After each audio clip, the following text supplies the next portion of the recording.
one thing is there's been a lot of misinformation about there. And this is one of those areas where this is why you can line up 100 economists and you'll have 50 say that this is awful, it's the end of the world, and 50 say, well, hold on a second, there's actually something here that you're not taking into consideration. So some of what I'm going to present here, both of us, is our opinion and speculation. Here's what is not speculation. The media has taken a side, absolutely, and told you that this is the rapture. Hey, Liberation Day, yeah, that was yesterday. President Trump's Liberation Day, which means tariffs for everyone. And there's a lot of math going around, a lot of people saying it's the end of the world, some people saying this is a good thing. Overall, I will tell you, there's a lot of good news. There are some winners, there are some losers. The biggest loser is China, which I'm a fan of, not because they're Chinese, but because the country is communist. It's time for the latest installment of the Terrifier.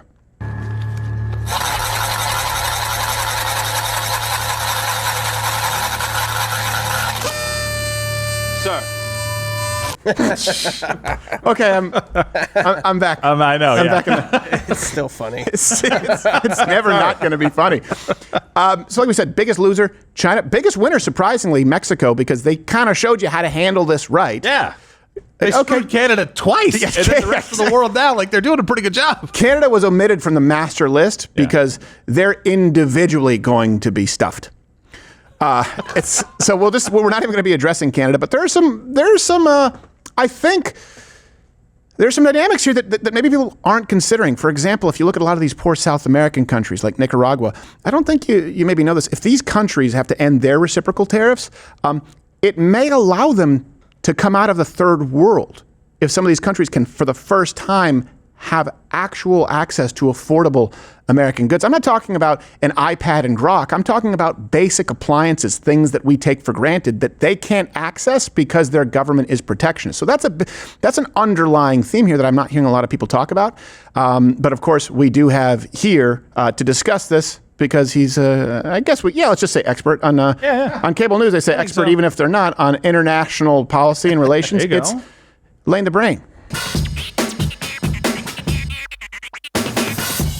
All right, Lane I'll take it. And in short sleeves with the overhead lights. Look at that. That's a Mr. Universe. I'm redheaded. They wouldn't let me in. That's true. Oh. I know you don't really tan, but have you ever tried the fake tan, like the body? Like, what if you put that on you? When I did the jacked up commercial. Oh, that's Santa Claus. Okay, it wasn't bad, but no, you looked good. You looked really good. Hey, Josh. Enough about your van, Josh. Yeah. Lane's already said no. So it's nice being here. Before we get to everything else here, for those of you who maybe missed it, yesterday President Trump announced the new tariffs from the White House Rose Garden and presented a chart. And this has been the source of controversy. We'll actually clarify that first as far as what the math is and how these tariffs have been calculated, because you've no doubt heard the reaction. But here's his announcement. My fellow Americans, this is Liberation Day. China, first row. China, 67%. That's tariffs charged to the USA, including currency manipulation and trade barriers. So 67%, I think you can, for the most part, see it. Those with good eyes, with bad eyes. We didn't want to it's very windy out here. We didn't want to bring out the big charts because it had no chance of standing. So we're going to be charging someone there is nearsighted. Discounted reciprocal tariff of 34%. I think, in other words, they charge us, we charge them less. So how can anybody be upset? And again, I don't blame the people for doing it. I think they're very smart in doing it. I blame the people that sat right in that Oval Office, right over there, right behind the Resolute desk or whichever desk they chose. And I know some of it's always funny how he has to toss something in. For those of you who have bad eyes, you think initially that seems like it might be petty. It's even worse when you know that he went a step further.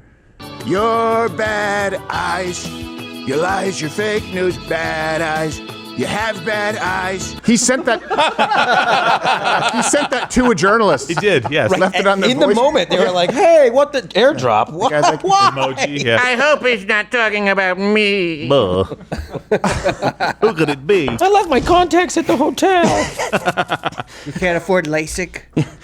I have astigmatism. You know that. And we're going to get to, because one thing is there's been a lot of misinformation about there, and this is one of those areas where this is why you can line up 100 economists and you'll have 50 say that this is awful, it's the end of the world, and 50 say, well, hold on a second, there's actually something here that you're not taking into consideration. So some of what I'm going to present here, both of us, is our opinion and speculation. Here's what is not speculation. The media has taken a side, absolutely, and told you that this is the rapture. President Trump announcing a massive worldwide series of tariffs. In fact, bringing tariffs to levels that have not been seen, according to Fitch, since just before the First World War. Donald Trump purposefully craters the U.S. economy and threatens to throw the entire world into a pointless trade war-fueled recession, if not depression. There are enemies like South Korea, Taiwan, and China starting to work together. No. Because of what Donald Trump is doing. 25% tariff on all car imports are currently in effect. A move expected to spike prices on millions of vehicles. Donald Trump makes good on his plan to derail the American economy. So it's dumb to have this across the board tariff. We're raising taxes on the American people and companies, and it's going to hurt Pennsylvania. Now, before we go to some key facts here, Lane, I know you just said no. And honestly, that's all it really warrants.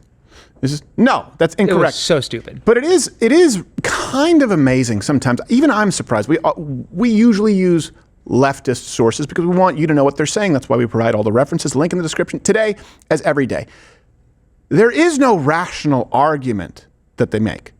Rachel Maddow, he purposefully is tanking the economy. Let me ask you this. Even if you hate him, why would he do that? You say he's a bloviating egotist, but sure, then he cares about his legacy.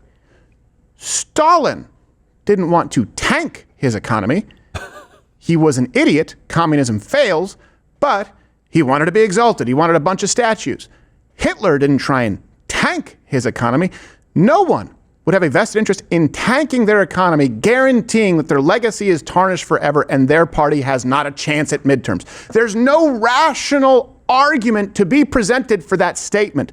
Only blind hatred. Yes. Well, she was the journalist that couldn't see very well. Yes. That is, well, he did talk about it. I want to go to his point. So the lady on CNN. Yeah, that's what I do want to make that point real false. quick, because you mentioned we use leftist sources to kind of bolster our own arguments, which you should. The source she's citing for China, South Korea, and Japan getting along is Chinese Central Television, which is the Chinese state media. And immediately the trade minister from Japan came out and said, no, that didn't happen. Yeah. By the way, didn't she say Taiwan? She very well could have. She did say Taiwan. She did say Of course, Chinese TV was like, and Taiwan also very happy. And Japanese would be like, "This is a lie. It's not true. Shut up, you fankoi. Chinese are a liar. Hey, all the Japanese joke. How can you tell when the Chinaman is lying? His mouth is moving. You look like the racist caricature off the ramen restaurant. If they can find it, it's too funny. Yes, very good. Hey, Lane, who knew to take out literally hundreds and hundreds and hundreds of years of wars and hatred and violence, thousands. All we had to do was have tariffs. And literally, now, before Jesus was on the planet, this was a war that was going on. China and Korea are like, hey, we can be friends. Literally the basis for the entering into, for World War II with the Japanese is wanting to create a superior pan-Pacific race, which specifically does not include Chinese people. You think that our racism is bad? Just look at how Asians treat other Asians. To you, they look far more similar than me or even Lane and a black American. You don't know hatred until you see Japanese Chinese. But that ended up on CNN as by God news. My Korean coworker called Japanese devious little monkeys publicly and felt good about it. Well, the monkey, you monkey. Well, they weren't black, so it doesn't have the same connotation. No, but I was like, I can't believe you said that. So Thanks, Gerald. I can. Well, I could, but yeah. No, I'm saying it would have been. Whatever. Sure. All right. So let's go to some key facts here. Is okay. Number one, like, what are reciprocal tariffs? Right. And the White House, along with that chart, presented some math that got community noted. Their math equation is very complex. We do actually have kind of the net result as far as what the math equation should look like. We haven't been able to verify theirs. But let's first go, what are reciprocal tariffs? That's, according to Donald Trump, not the media, who says it's the end of the world. They're basically tariffs imposed on a country according to whatever rate or penalty they charge us. For nations that treat us badly, we will calculate the combined rate of all their tariffs, non-monetary barriers, and other forms of cheating. And because we are being very kind, we're kind people, very kind, but we will charge them approximately half of what they are and have been charging us. And China will say, "Thank you, sir. May I have another?" So they presented this math, saying this is how they came to the number, because it's not just about the actual tariffs that they actually put up. It's about a trade deficit, too. So in reality, this is what the math equation seems to be. It's a trade deficit with the country divided by the imports from said country. If you do that, all of these numbers add up. And you know it works because the ones that are all 10% are all countries that we have trade surpluses with. And he's like, screw it, 10% for all of you. Well, 10% was the base. Yeah, right? 10% was the base. That's what he's saying. No, I'm just saying that's what he's saying. 10% was just the base. So it's just the number that they That's why Brazil and Australia both have 10%. Yeah. Right. So, and it brings us to, like, why is President Trump doing this? Okay, that's key fact number 2 here is the real reason is to try and reshore manufacturing, to cut some trade deficits, and ultimately to punish China. And that's pretty important because we've talked about this my whole life, especially being around people in finance. They go, well, China's the next great superpower. And everyone just assumed it. Everyone knows that this has been going on. But for some reason, it was never covered. For some reason, people were not aware of just how unfair the trade was with China. And if nothing else, Donald Trump is drawing attention to it. This almost seems like everything is designed to revolve around its catering straight to China. Yeah, and I think, Lane, to some of the points that you've made about this, he's definitely taking aim at imbalances in trade, right? But he's also looking at people who are doing things with tariffs against us that he's trying to just correct in general because they're hurting us. Sure. But yeah, it's bigger than that. Well, yeah. Then to Stephen's point, there are other things that are not just tariffs, like greenhouse gas emission regulations or environmental regulations that make our products impossible to sell places. But with the 2 points, like to reshore manufacturing nearshore to a place like Mexico and punish China, they're one and the same because China has taken our manufacturing base by manufacturing things very cheaply, subsidizing them, and then flooding other markets with them, even when they're taking losses just so they can occupy market space. Right. It's called overcapacity, and it's what their entire economy is based off of. Yes. And that is why there's no longer a middle class in Ohio or a place like Gary, Indiana, because of this problem. Right. Well, just like we've said that as far as national defense for the Western world, you, the American taxpayer, you subsidize it, right? It's you, the American worker, subsidize it. Same can be said for putting people out of work in the United States. That's the Chinese government subsidizing. For decades. Yeah, it's not capitalism versus capitalism. No. It is a designed market specifically. It's not even designed to turn a profit. It's designed to destroy American economic stability. I don't like to use the term elites, but this was the elites in America that were fine with this happening because they were going to reap the short-term benefits of it. It's the McKinsey method. It's the people. They don't care about growing a middle class. They care about padding their pocketbooks. And that's why the Clintons and the Bushes and the World Trade Organizations push to get China involved in this world system. Right. And one thing I want to address too is, the math. The reason that that's necessary, you have some people going, well, why don't they just show the actual tariffs? Okay. It's very difficult. And I know this is going to sound nerdy. We covered the Canadian dairy, for example. It's 250-something%, right? And people would argue, well, actually, that's only the top tier tariff. And so, and we don't export enough dairy. Well, yeah, because of that top tier tariff. So if you're going to look at the average tariff, you're going to look at the average penalties, for example, in a place like Canada, the average would be taken down because you go, well, hold on a second, we're only in that first tier because there's only about a 3% tariff or tax on dairy. It's like, well, yeah, but there are more dairy farms, there's more dairy production in Wisconsin than all of Canada. If not for that tariff, we'd be exporting a whole lot. So what really is 250-something% looks like zero, and that throws off the average. So you can't just list a tariff. It's a little more difficult. And I do think that actually looking at that trade imbalance is an important metric. And I think that Donald Trump knows that. If nothing else, this is kind of his strong suit. He understands this pretty well. He's the only president. He is the only president, at least in the last 2 centuries, who has direct experience with this in dealing with manufacturing, in dealing with supply chains because of his businesses. The other ones before him, they wouldn't. They didn't have that experience in the private sector, and certainly not to this degree. So some of this is new, and yeah, I get it. There's some instability in these uncertain times. It's a good idea to be prepared for anything. This is so nice. Mm-hmm. Next time, it'll be even better because I'll take you to a real restaurant with real people in a real building in the city. What city?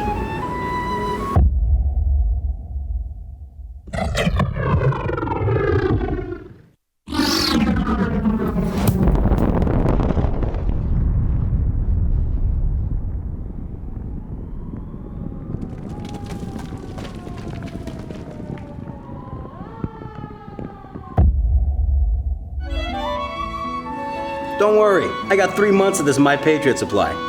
My hero. How's that? So good. Oh, I know, it's my favorite. Go to prepwithcrowder.com to claim your emergency food kit, and they'll throw in 4 free 72-hour food kits. That's an extra 12 days of food for free. What? Yep, prepwithcrowder.com. And by the way, you don't have to be some kind of a doomsday prepper. You have people right now who could use this where they're in the pathway of storms. Right now. It's always good to have some water, some kind of a heating mechanism, like a Bunsen burner, and to have some food that can get you through it. So this stuff has a shelf life of 25 years, over 2,000 calories when you're looking at the servings. It's free shipping, 24/7 support, prepwithcrowder.com.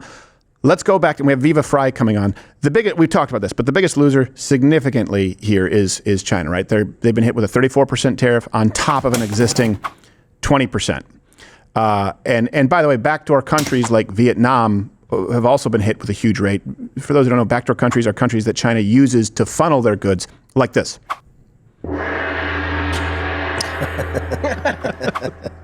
And you were telling me this, President Trump also canceled the de minimis protections for places like Temu and Shein. That's where if it was below a certain amount, it was exempt. Yeah, it allowed the cheap manufacturers like Temu and Shein to export their goods under $800 without any duties. Right. And so basically by getting rid of that protection, it will effectively ruin those companies' ability to export to the U.S. You mean the ones that sell flammable children's onesies? Those are the ones I'm talking about. Don't buy from Temu. Do not. Yeah, don't. That's huge. That is those companies will, if this sticks, will not exist. Right. Yeah. They will go out of business. And I didn't know this, but so are Taiwan semiconductors? So if you actually look at a lot of these countries, there's a whole list of products that are exempt from these tariffs that he didn't really talk about because it doesn't drive home his point. Right. But semiconductors being one of them. So almost like good. Yeah, 60% of Taiwan's exports to the United States are in the semiconductor industry. So they're a little bit more protected than you'd initially think. Is there something similar like that with Japan? No, Japan, because most of theirs is automobiles. Okay. Korea is getting similar cuts too because they have a lot of semiconductor exports to the United States. Okay. So that's good to know. And the biggest winner you were talking about here is Mexico. Yes. And this is something you're pretty passionate about because all of the USMCA, the compliant goods, they're exempt. So the same is true, by the way, for some of the auto tariffs that were announced last week. Only the goods originating in other countries like China will be affected, which by sheer coincidence timed perfectly with the unveiling of China's newest gift to Mexico, the province of Guangdong.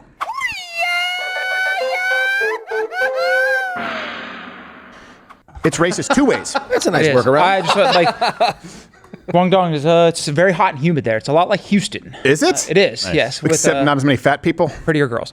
According to some. They speak Cantonese, so do with that what you will. But I don't know what to do with that. I don't either. I hadn't really thought about it, to be honest with you. But you made this In point Houston, too. they can't feel their knees. When people talk about, you're destroying, one of the greatest things for the United States, or at least what could be a very big positive from this, would be an economically prosperous Mexico. Correct.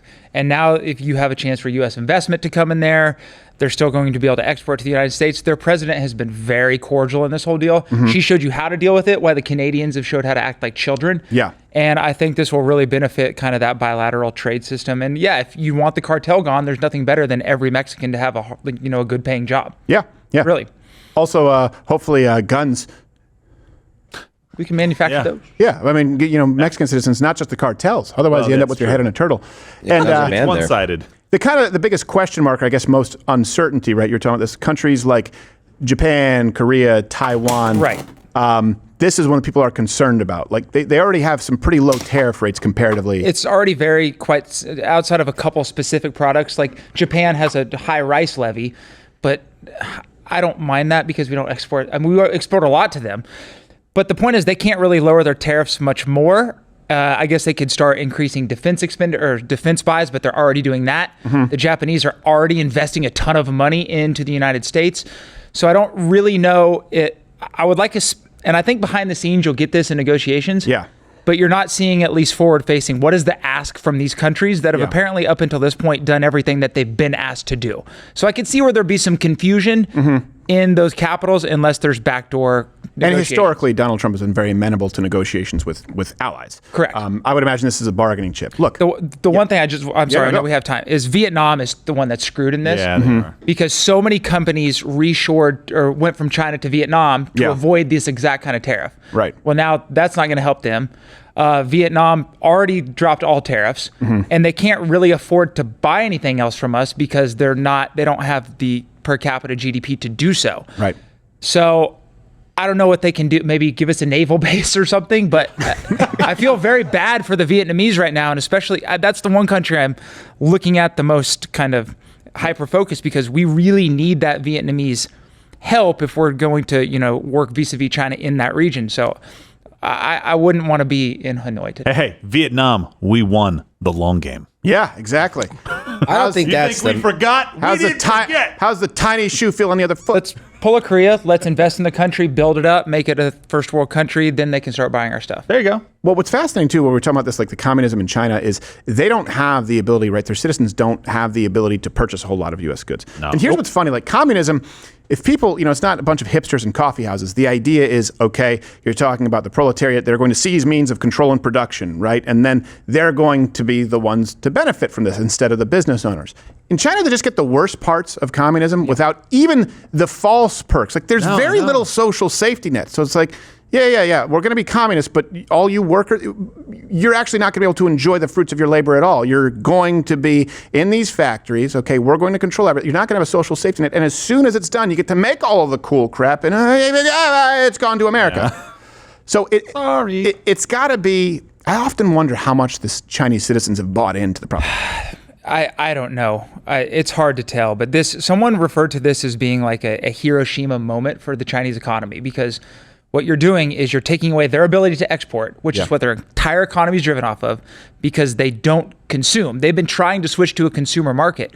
But if you're a communist government, you can't give your consumers that much power, right? Because then they start being able to dictate policy. So what do? They can't absorb the consumption from the other countries, right? And they can't export their way out of this anymore because they don't have any place. They have massive tariffs, even going to the other third-party countries. This is a really great move as far as hedging against China. Well, I do want to, maybe we can bring you back because we have Viva Fry on the line, of course. Sorry, Viva. Lineup, and we can go back because I want to discuss South America. A lot of people are sort of glossing past this. I'd love to. And a lot of Americans don't realize these places haven't even had their industrial revolution.